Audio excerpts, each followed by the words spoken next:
Oh,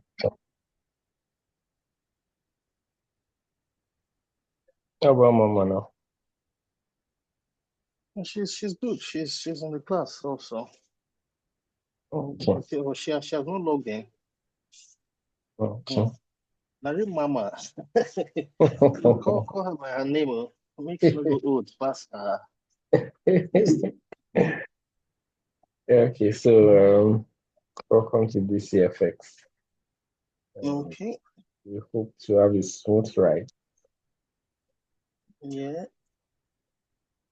So can I Okay, stop so my video? yeah, you can. Okay. All right.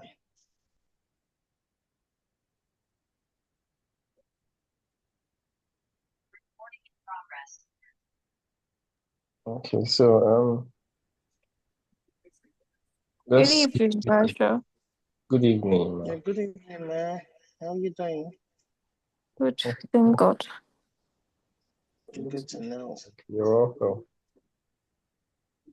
Okay, so let's see if we can cover slide 2, 3, and 4. Slide 2, 3. Okay. Okay, and even 5. Okay, so first thing I want to talk about is Forex. So it's coined from two words. It's coined from two words, foreign and exchange. So basically it's buying or selling one currency for another. I hope my voice is loud enough. Yeah, it's good. Okay, so for example, you buy dollars, sell naira, you buy pounds for naira for pounds, whichever one. So that's basically what Forex is about. So basically what we do in the Forex market is we either buy one currency for another or we sell one currency for another.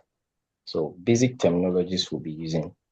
Um, as time goes on, I'll introduce some other terminologies. But first of all, we have what we call pips.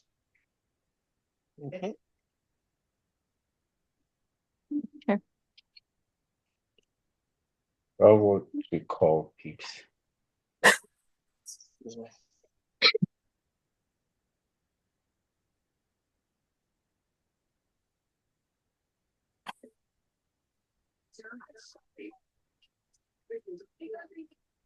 Okay. Peeps. Okay, PIPS. And it's actually an abbreviation for point in percentage. And basically, what this does is it measures movements in the foreign trade, right? So in the forex trade, measures market movement, and then it helps us to determine a change of value between two currencies. So, for example, if let me share now, if you can see this chart, this is where my cursor is. It's a Euro USD chart, right? So if you watch closely towards the left, you can see numbers here. Yeah. Now, this movement is what we call, these numbers is what we call pips. So the movement from one particular Yes, figure right. to another, whether Where is what numbers? I don't see it. Okay, I've It seen was it. to right. the right here, where my cursor is. Yeah. Yeah, I've seen it. Okay. So these are pips. It's actually what we call percentage in point, and then point in percentage rather, and then it measures movements in the foreign exchange market. And then what it does is it helps you determine values between two currencies. So for example, we have as at when, okay, let me use something. Okay, let me use dollar naira. Okay, so this particular movement, yes, I don't even see any movement around here. So if we have a drop from this particular value, 1.1.534.00. Now, a rise in this particular value will be an increment in the price value, right? And then a decrease will be a decrease in the price value. So basically, what PIPS helps us to do is to determine a change in value between two currencies. Now, Change in value required. yes, Okay. hope that's clear enough. Yes. Okay, so the next thing I want to talk about is pairs. Now, in the foreign exchange market, we don't, except in the black market where you can use old Naira currency to buy new Naira, right? Like those people who go for weddings and want to spray money, you need new Naira notes. Mm. But in Forex, that's actually a bad thing to do. That's actually a bad thing to do. In Forex, you do one currency for another. So it is either pounds for dollars or dollars for pounds, but it shouldn't be Naira for Naira. So the merging of these two currencies is what we call pairs. And every time you trade the foreign exchange market, you trade in pairs. So for example, what we have here is the US dollar against the Naira. Now, still on these figures we have on the right-hand side. So, okay, what we have, where my cursor is, let me pick out the value, 1,534 Naira.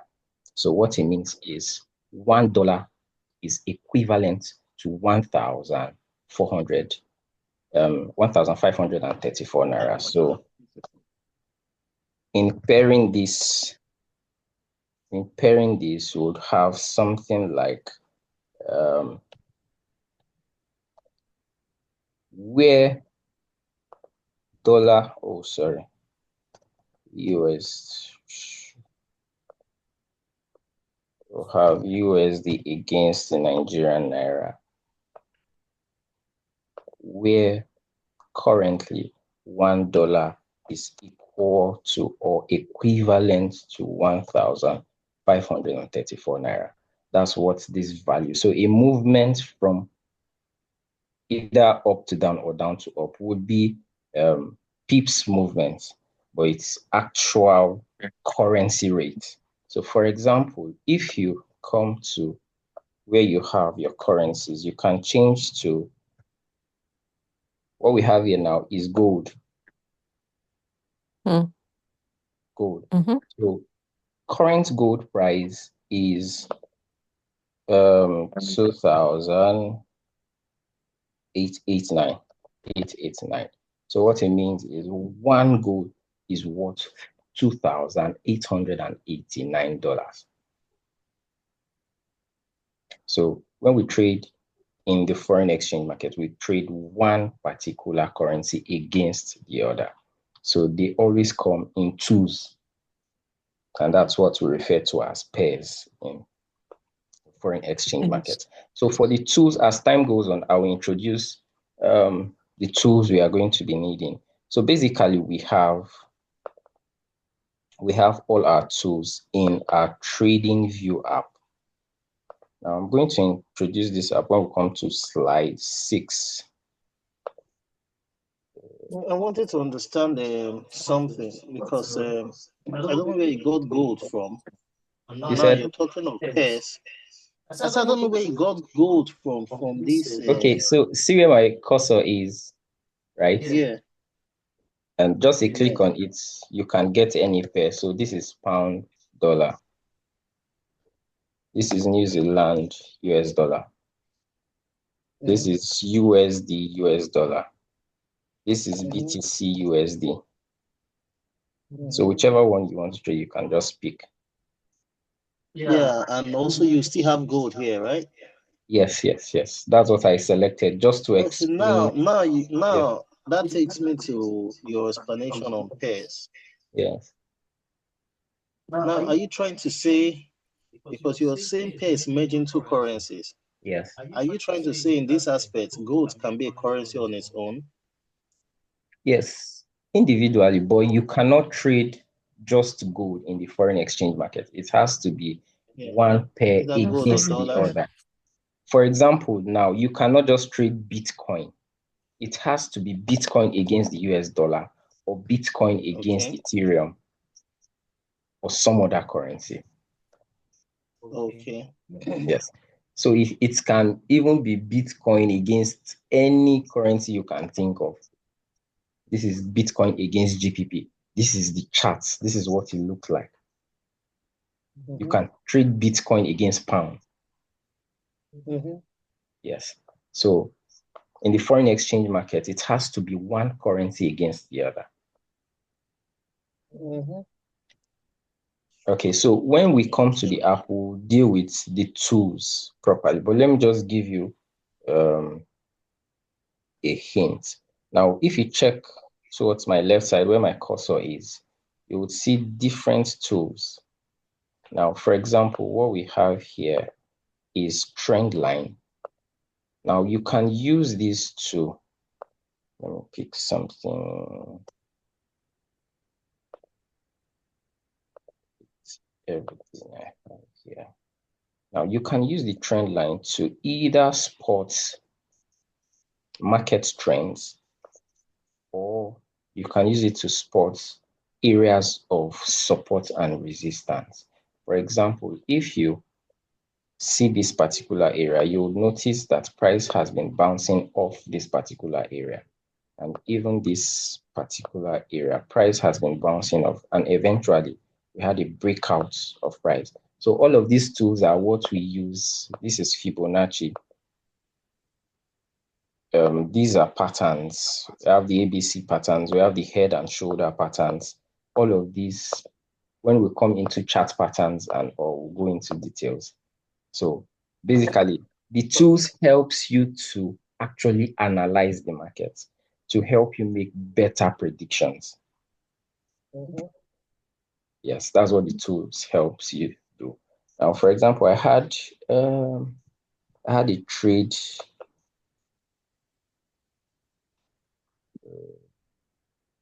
I had a buy trade this morning on. Okay, it actually played out in the evening,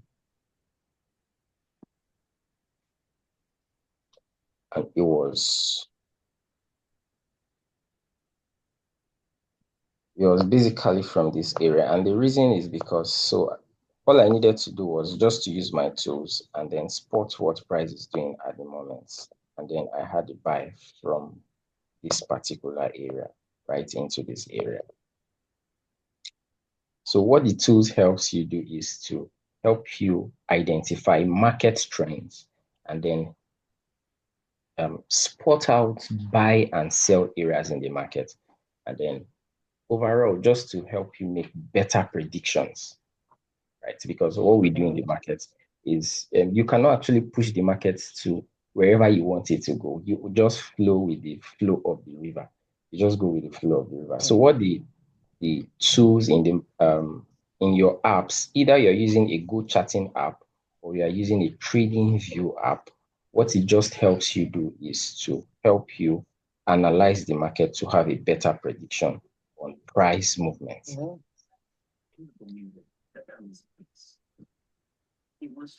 Next is broker. Now, the broker is the middleman. Are you me?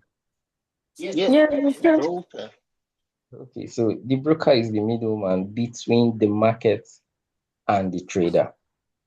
So now, what the broker does is it helps traders with what we call leverage to be able to trade the market.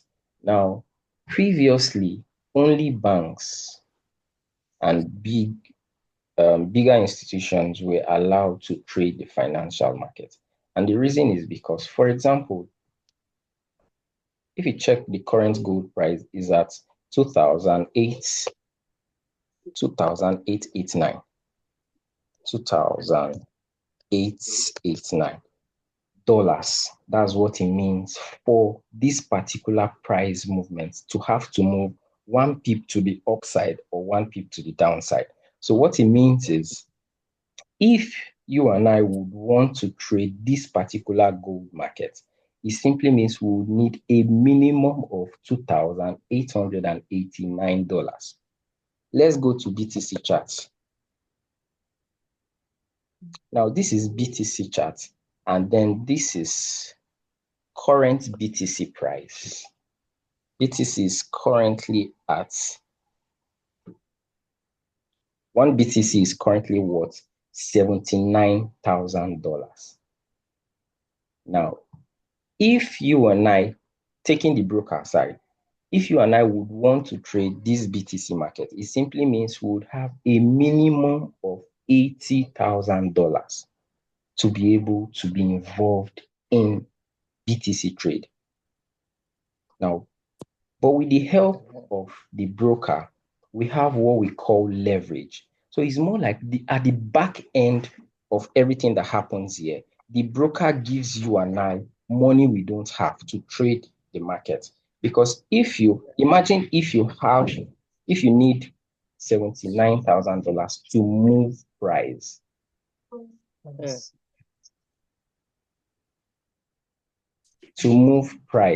it simply means one movement against you, one pip value against you would result to you losing your entire $79,000. But the broker gives us what we call leverage. So we can have a leverage of 1:100. We can have a leverage of 1:200. We can have a leverage of 1:300 or 1:1000. What it means is the broker is giving you enough money to be able to buy 100 pieces of whatever currency you are buying. So, which means you can fund an account with just $10 and trade this market that will require you to use $79,000. This is what the broker does. It gives you what is called leverage, more like it is lending you money to trade the financial market. Like I said previously, it was just the banks and then big financial institutions that were allowed to trade this market because they had the money to do that. But now you can trade as low as $5. You can fund an account with $5 and move it to whatever amount you want to.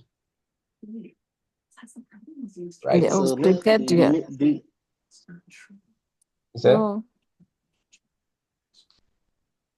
Go on, please go on. go on. Okay. I Now, said for the broker, sorry, yeah. for the broker. So they get their own percentage. They get their own cut. How? Yes. So this is how it From this this is side. this is how it works. Whether you lose a trade or you win a trade, the broker has their cut. There's what is called asking and bidding price on the market. So when we come to what is it called? When we come to apps, I think that will be on slide 6. I'm going to explain the asking and bidding price. Now, you are going to be placing a trade. Okay, every time you place a trade, your trade would first of all enter negative. Yes, and every time you close a trade, there's something called slippage. So whether it is in loss or in profit, the broker makes money from you. From slippage and then asking and bidding prices. That's how they make their money. Okay.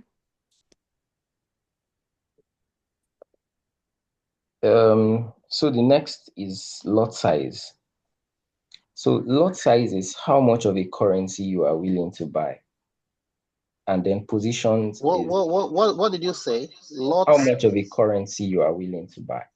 So for example, Could you spell that? You said? Could you spell the lot size? We can't see your slide that had the breakdown of those things. It's just the chart. Okay.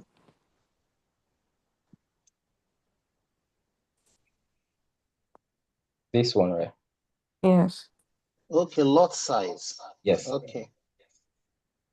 Leverage.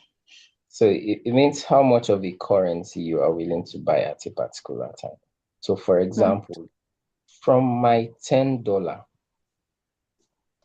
I can decide that I'm going to use a lot size of 0.01. So if the Come broker, again, sorry.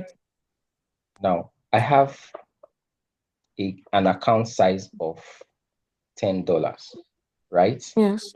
Now my lot size ranges from 0.01 above, Yes. right? Now the broker gives me, remember the broker is the middleman between the market and the trader, giving us leverage to be able to trade the market. Now the broker gives me a leverage of, let's say, 1 is to ratio, 1 is to ratio, let's say 100. So what that would mean is if I am risking 10 pips in my trade, it simply means because I'm using a lot size of 0.01, what I would lose if this trade goes against me would just be $1. Hmm. Now, if somebody is using a leverage of, let's say, 1 is to 200, the person will end up losing more, even though we are using the same lot size, because his leverage is higher than mine. Makes sense. Is that okay? Yes. Okay. So, I this, didn't follow. Sorry. okay, so I'm saying if I have an account size of $10, now you have the lot size, like I said, is how much of a pair or currency you are willing to buy at a particular time, right? So the lot size is more like a fraction of your capital you are willing to risk in a trade.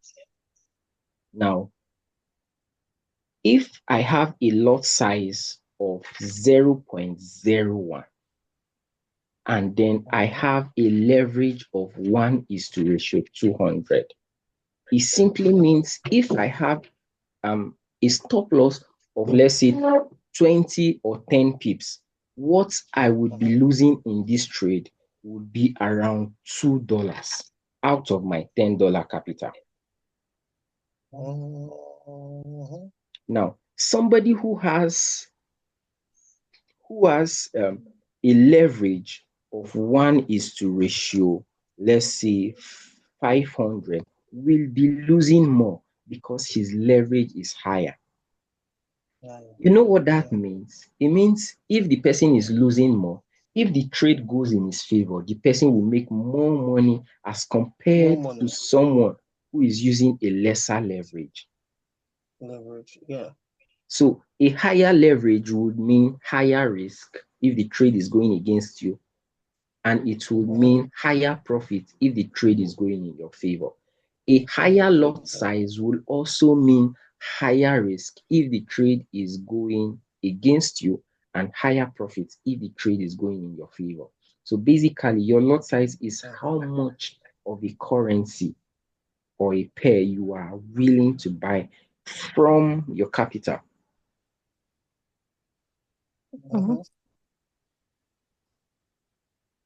Hope that's clear. Don't worry, when we come to charts proper, and then there's a particular topic that is not included in the slide. It is pips calculation. I'll teach you how all of this calculation works. Yeah. So that before you enter a trade, you can calculate your risk and then know what you would want to risk in a particular trade.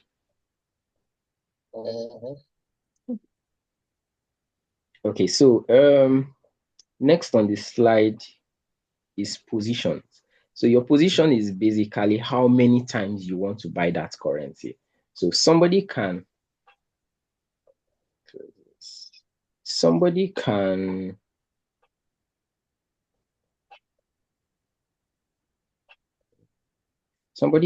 buy, let's say, Euro USD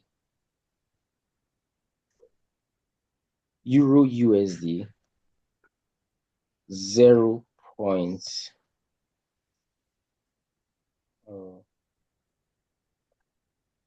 0.01, add another position 0.01, add another position 0.01. So remember what I said about the lot size? It means how much of a currency, while your position means how many times you want to buy a currency. Okay.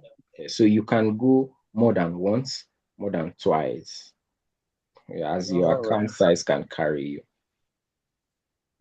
Now, your stop loss is how much of your capital you are willing to risk in a trade.